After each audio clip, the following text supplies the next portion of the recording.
Praise the lord, hallelujah. ঈশ্বৰক ধন্যবাদ দিওঁ, তেওঁ যে আমাক সুন্দৰ দিন, সুন্দৰ বতৰবিলাক দিছে আৰু তেওঁৰ অনুগ্ৰহত আমি আচৰিত কাৰ্যবিলাক দেখা পাই আছোঁ। তাৰ কাৰণে ঈশ্বৰক ধন্যবাদ দিওঁ। আহক আজি দিনটোৰ আৰম্ভণিতে আমি সদায় ঈশ্বৰৰ বাক্য পঢ়াৰ নিচিনাকৈ আজিও এটা ঈশ্বৰৰ বাক্য লৈ আমি আৰম্ভণি কৰোঁ হওক। আজিৰ বাক্যটো আমি লৈছোঁ গীতমালা 139 অধ্যায়ৰ 13 পদ।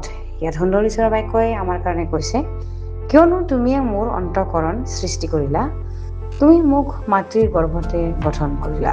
Hallelujah, praise the lord.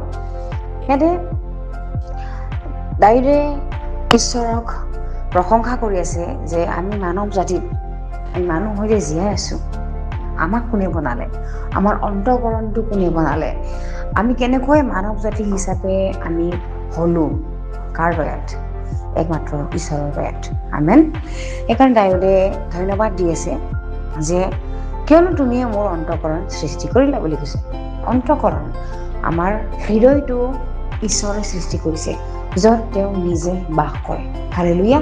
তেওঁ হাতেৰে বা দামী বা বহুমূল্য কাঠেৰে এনেকুৱা গৃহত তেওঁ বাস কৰিবলৈ ইচ্ছা নকৰিলে, কিন্তু তেওঁ জীয়া মন্দিৰত থাকিবলৈ ইচ্ছা কৰিলে, যিটো আপোনাৰ আৰু মোৰ হৃদয়খন।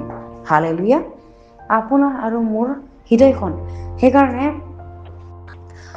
আমি তেওঁৰ ধন্যবাদ কৰিব লাগে। আৰু দাউদে এনেকৈ কৈ আছে যে তুমি মোক মাতৃৰ গৰ্ভতে গঠন কৰিলা। আমেন।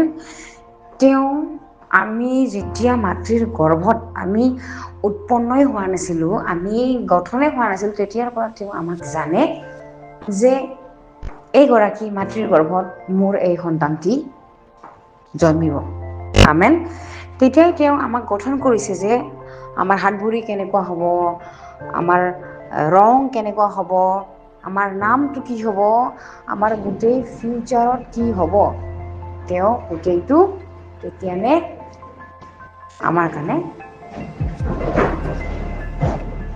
একদম তেওঁ আমাৰ সন্মুখতে নিৰূপণ কৰি থৈ দিয়ে। যেতিয়া আমি গৰ্ভৰ পৰা ওলাই যদি আমি ঈশ্বৰৰ লগত নাথাকোঁ, তেওঁৰ অবাধ্যে আমি চলোঁ, তেনেহ'লে যিটো তেওঁ পৰিকল্পনা কৰি আমাক মাতৃৰ গৰ্ভত গঠন কৰিছিলে, সেই পৰিকল্পনাটো আমি ব্যৰ্থ কৰি পেলাওঁ যেতিয়া আমি নিজৰ ইচ্ছামতে চলোঁ। কিন্তু দাউদে নিজকে নম্ৰ কৰি তেওঁ বাৰে বাৰে ঈশ্বৰক ধন্যবাদ দি আছিলে, তেওঁৰ ভুলবিলাক স্বীকাৰ কৰি আছিলে প্ৰভুৰ আগত। সেইকাৰণে আমি তেওঁৰ আগত ক্ষমা খোজাটো, আমি যে পাপ কৰি থাকোঁ, বাৰে বাৰে ক্ষমা কৰি থাকোঁ, সেইটো নহয়। আমি যেতিয়া ক্ষমা খোজোঁ, তেতিয়া আমি ঈশ্বৰৰ আগত নিজকে নম্ৰ হোৱাটোহে বুজায়। হালেলুয়া। কিয়নো বাইবেলে কৈছে যে বেলি ডুব মাৰ যোৱাৰ আগতে আমি নিজৰ পাপবিলাক স্বীকাৰ কৰিব লাগে। কিয়নো আমি মাংসত আছোঁ, আমাৰ সাংসাৰিকত যিকোনো হ'ব পাৰে, কিন্তু মৰণ নোহোৱা পাপো আছে।